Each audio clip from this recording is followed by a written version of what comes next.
नमस्कार, welcome to career 247। मैं हूं Prashant Dhawan. Now recently Ryan Williams, ये नाम आपने सोशल मीडिया पे न्यूज़ आउटलेट्स में बहुत देखा होगा। नहीं देखा तो मैं आपको ये बता दूं, he is an Australian footballer और हाल ही में अब ये बन गए हैं एक इंडियन फुटबॉलर। इन्होंने इंडियन सिटीजनशिप ले ली है। जी हाँ, ये अब एक इंडियन पासपोर्ट होल्डर हैं और क्वाइट पॉसिबली ये हो सकता है कि भारत की जो नेशनल टीम है, इंडियन नेशनल फुटबॉल टीम, उसको भी रिप्रेजेंट करे। ऑलरेडी ईएसपीएन के कई सोर्सेज ये कह रहे हैं कि farmer Australian international Ryan Williams, जो ऑलरेडी ऑस्ट्रेलियन फुटबॉल टीम के लिए खेल चुके हैं, इन्हें इंडियन नेशनल कैंप के लिए बुलाया गया है। नाउ ये हम पहली बार देख रहे हैं कि एक फुटबॉल स्टार जो इससे पहले ऑस्ट्रेलिया जैसी बहुत स्ट्रॉन्ग फुटबॉल टीम को रिप्रेजेंट कर चुका है अंडर 20 और अंडर 23 लेवल्स पर, और इवन इनकी सीनियर टीम को भी रिप्रेजेंट कर चुका है, ये भारत की तरफ से खेलेगा। और आप अगर इंडियन फुटबॉल टीम की करंट रैंकिंग देखो तो ये ऑलरेडी 136 पर जा पहुंची है।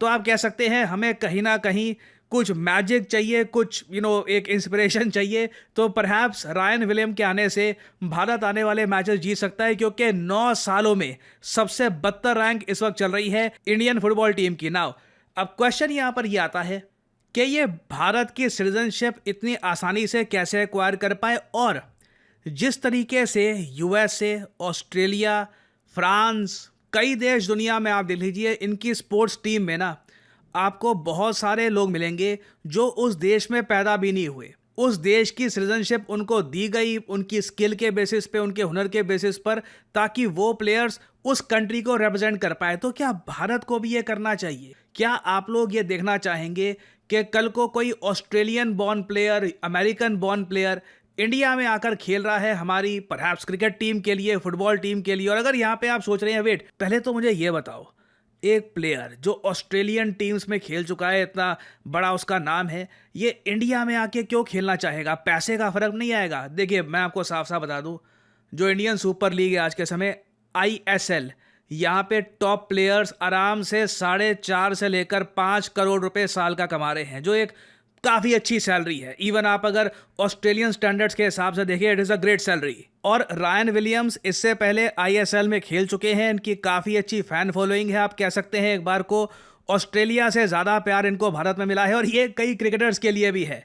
कई साउथ अफ्रीकन क्रिकेटर्स होंगे, कई करेबियन क्रिकेटर्स होंगे जो अपने देश में घूमे, उनको कोई पहचानेगा भी नहीं। भारत में अगर वो आए तो हो सकता है कि भीड़ लग जाए, पुलिस बुलानी पड़े उनको किसी मॉल से निकालने के लिए, क्योंकि उनके फैंस इतने सारे हैं। सो अगर यहाँ पे ना आपका पहला सवाल तो ये आएगा कि रायन विलियम्स को इतनी आसानी से इंडिया का पासपोर्ट कैसे मिला, ये भारत को कैसे रिप्रेजेंट करेंगे? क्योंकि वैसे आप अगर देखें, भारत का पासपोर्ट एक्वायर करना बहुत ही मुश्किल कार्य होता है।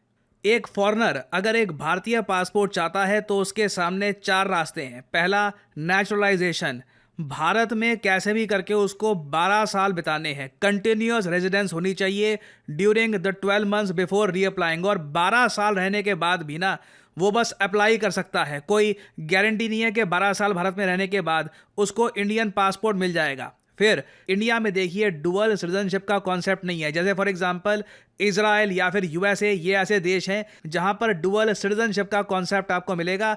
एक आदमी अमेरिका का नागरिक और साथ ही साथ इजराइल का नागरिक भी हो सकता है। हमारे यहाँ ये सिस्टम नहीं है। तो ऑब्वियसली अगर कोई कनेडियन या फिर ऑस्ट्रेलियन इंडिया का नागरिक बनना चाहता है तो उसको कनाडा या फिर ऑस्ट्रेलिया का पासपोर्ट त्यागना होगा।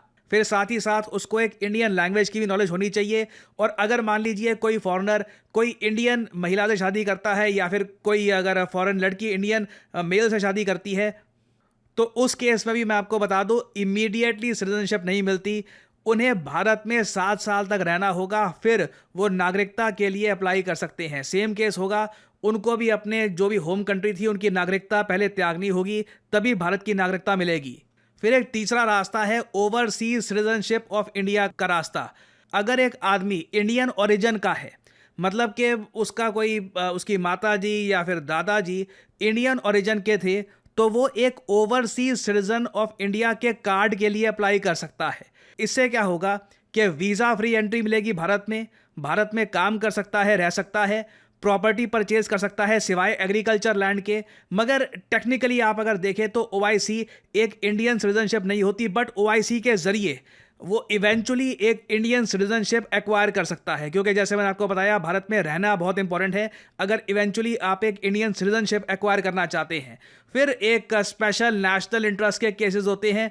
वहाँ पे अगर भारत सरकार को लगता है कि कोई साइंटिस्ट है, कोई नेशनल सिक्योरिटी से रिलेटेड कोई बहुत इंपॉर्टेंट आदमी है, उसको इमीडिएटली इंडिया की नागरिकता देनी है, तो वो एक रेयर और रेयरेस्ट केस होता है। ये बहुत ही कम देखा गया है। और रायन विलियम्स के केस में लग रहा है कि इन्होंने अपनी जो इंडियन एंसेस्ट्री वाला है वो एंगल यहाँ पर यूज़ किया है, क्योंकि इनकी जो माता जी हैं वो एक एंग्लो इंडियन फैमिली से आती हैं। एंग्लो इंडियन फैमिलीज देखिए, जब ब्रिटिशर्स भारत में आए थे, उन्होंने राज किया, तो ऑब्वियसली कुछ ब्रिटिशर्स ने इंडियन से शादी भी करी, फैमिलीज बनी, तो उनको कहते हैं एंग्लो इंडियंस। तो जो रायन विलियम्स की मदर थी ये मिक्स रेस की थी, एंग्लो इंडियन थी। तो उन्होंने ये कहा कि सिंस मेरी मदर एंग्लो इंडियन है, मैं यहाँ पे भारत के लिए खेलना चाहूँगा। और अगर यहाँ पे आप ये पूछ रहे हैं कि कोई इंडियन ओरिजिन का होकर चाहे किसी और देश में भी पैदा हुआ हो भारत के लिए खेल सकता है, ये चीज़ पहले अलाउड नहीं थी। रिसेंटली सरकार ने एक नई स्पोर्ट्स पॉलिसी लागू करी है, जिसके अंडर एनकरेज किया जा रहा है दुनिया भर में कि कोई भी इंडियन ओरिजिन का एथलीट है, भारत को रिप्रेजेंट करना चाहता है, तो उसकी हेल्प की जाएगी। वो भारत में आकर बिल्कुल भारत के लिए खेल सकता है। नहीं तो इससे पहले जो हमारी पॉलिसी थी बड़ी अजीब सी थी, उसकी वजह से एक बहुत ही बड़ा टेनिस प्लेयर हमने खो दिया। प्रकाश अमृतराज के बारे में आपने सुना होगा, son of legendary player Vijay Amritraj. ये यूएस पासपोर्ट होल्डर हैं और ये भारत को रिप्रेजेंट करते थे under OCI, overseas citizenship of India card.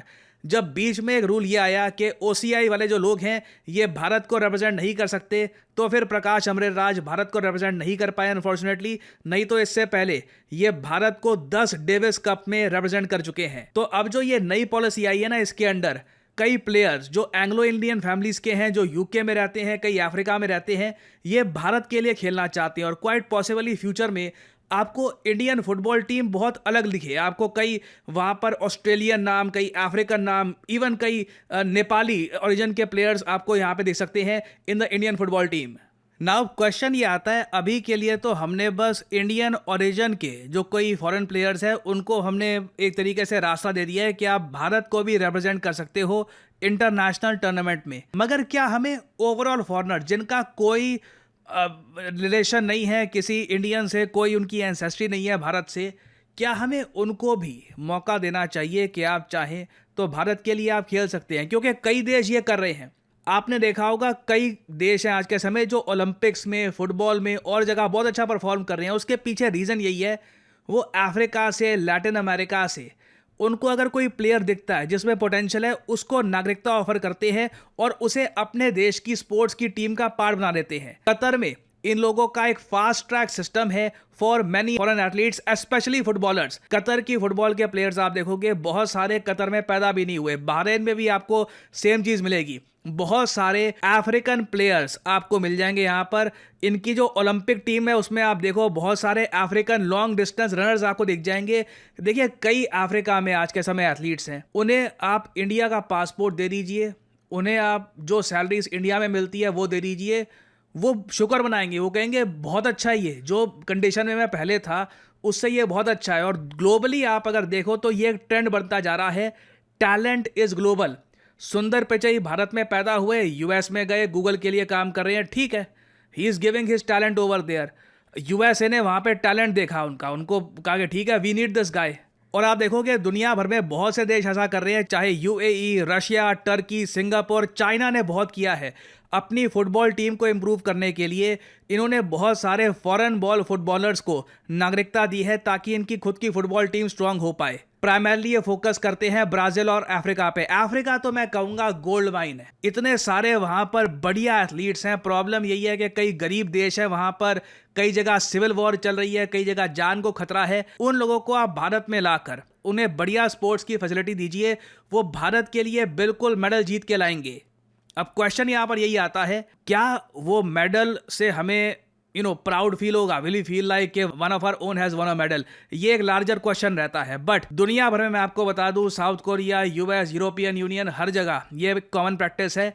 तो क्या फ्यूचर में आप देखना चाहेंगे कि एक फास्ट बॉलर जो अफ्रीका में पैदा हुआ था 150 किलोमीटर पर आवर की स्पीड से बॉल डालता है, भारत को रिप्रेजेंट कर रहा है। ना हिंदी बोल सकता है, ना भारत की कोई भाषा बोल सकता है, बट वो इंडिया को पसंद करता है, वो भारत को रिप्रेजेंट करना चाहता है। क्या आप ऐसे दृश्य देखना चाहेंगे या फिर आप मानते हैं कि नहीं, सिर्फ इंडियन ओरिजिन तक ये ठीक है, हम बाकी कंट्रीज के तरह बहुत सारे फॉरेनर्स अपनी स्पोर्ट्स टीम में ऐड नहीं करना चाहते? लिखिएगा इसके बारे में कमेंट सेक्शन में, मैं जानना चाहूंगा आपका ओपिनियन।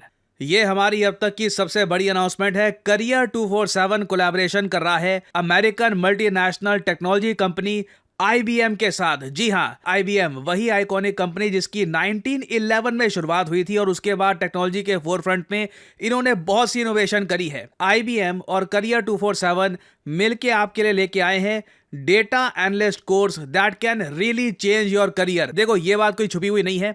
भारत में 92% जो एम्प्लॉयर्स हैं, जो लोग जॉब्स के लिए कैंडिडेट्स को स्क्रीन करते हैं, 92% देखते हैं कि किसके पास एक प्रोफेशनल सर्टिफिकेशन है। आप जब अपना खुद का रेज्यूमे बनाते हो, आप लिखते हो कि मैंने यहाँ से ग्रेजुएशन करी है, ये मेरी एजुकेशनल क्वालिफिकेशंस हैं, अपने बारे में लिखते हो अपने रेज्यूमे में। आप इमेजिन करिए उस रेज्यूमे में आप अगर ये ऐड कर दें कि मैंने डेटा एनालिस्ट का प्रोफेशनल कोर्स कर रखा है पावर्ड बाय IBM। आपके रिज्यूमे में वो अलग से ही हाईलाइट होगा। यही चीजें होती है जो आपको क्राउड से अलग खड़ा करती है। एक तरफ क्राउड जो कोई भी कोर्स कर रहा है, दूसरी तरफ आप जो करियर 247 IBM का डेटा एनालिस्ट कोर्स कंप्लीट करके जॉब मार्केट में जा रहे हो। नाउ मैं आपको पहले बता चुका हूं, डेटा एनालिस्ट की डिमांड भारत में लगातार बढ़ती जा रही है। डेटा एनालिस्ट हर कंपनीज में आज के समय काम करते हैं। इवन करियर 247, अड्डा 247 में आप देख लें तो बहुत सारे डेटा एनालिस्ट काम करते हैं। चाहे हेल्थ केयर हो, डिफेंस हो, मैन्युफैक्चरिंग हो, हर जगह डेटा है और डेटा की सेंस बनाने के लिए you need a data analyst. So I am proud to say कि IBM और करियर 247 इकट्ठा आए हैं ये यूनिक कोर्स बनाने के लिए। आप अगर इंटरेस्टेड है इस कोर्स में, जो पर्सनली आप अगर मुझसे पूछे, यू शुड बी इंटरेस्टेड। अगर आप अपने रेज्यूमे को स्ट्रॉन्ग करना चाहते हैं, आप चाहते हैं कि जब आप जॉब मार्केट में जाएं आपका रेज्यूमे अलग ही दिखे, go for this course. Simply क्या करना है, जो वीडियो आप देख रहे हो इसकी कमेंट सेक्शन में जाओ, कमेंट सेक्शन में लिंक आपको मिल जाएगा, लिंक पर करिए क्लिक, आपके सामने ये पेज खुल जाएगा। यहाँ पे अपने डिटेल्स डालिए, कोड डालिए PG10 ताकि आपको डिस्काउंटेड रेट पर ये कोर्स मिले और सिंपली यहाँ पर सबमिट कर दीजिए। करियर 247 की तरफ से आपको कॉल आएगा, बात कर सकते हैं और फिर आप अपनी जर्नी स्टार्ट कर सकते हैं एज ए डेटा एनालिस्ट। और जो सर्टिफिकेट आपको मिलेगा वहां पर लिखा होगा पावर्ड बाय IBM। और सिंस ये एक बहुत ही स्पेशल कोर्स है, हमारे पास लिमिटेड नंबर ऑफ सीट्स है। जो लोग पहले अप्लाई करेंगे बैच में, हम उनको ही एनरोल कर पाएंगे। तो अगर आप इंटरेस्टेड हैं, आई सजेस्ट जल्दी से पूरा प्रोसेस कंप्लीट करिएगा और of course use the code PG10 to save your hard earned money as well. So इसी नोट के साथ ये है वीडियो का अंत। Thank you for listening and as I always say, may the gods watch over you.